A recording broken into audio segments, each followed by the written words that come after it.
काश मला कोणी माझ्या 21व्या वर्षी हे सांगितलं असतं की आपण एवढा अभ्यास करून जॉब जर मिळवणार आहोत तर ते जॉब कसं असणार आहे, काय करायला पाहिजे, तसे जॉब आपल्याला मिळायला पाहिजे की आपण त्याच्यासाठी एवढा अभ्यास करून ते आपल्याला सोडावं लागणार आहे का? आपल्या लग्नानंतर, बाळानंतर आपल्याला त्याच्यासाठी टाईम मिळणार आहे का? जॉब तर सगळ्यांनाच करायचं आहे, पण बाळाचं काय? घराचं काय?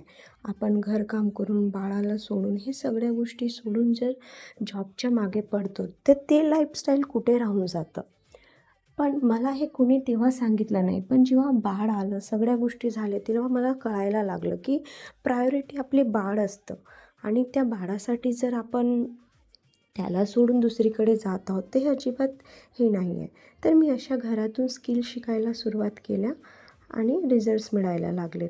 तर तुम्हाला पण काही स्किल शिकून तुमच्या बाळासोबत लाईफ घालायचं असेल, तर फॉलो करून कमेंट्स करा गाईड. मी तुम्हाला हेल्प करेल.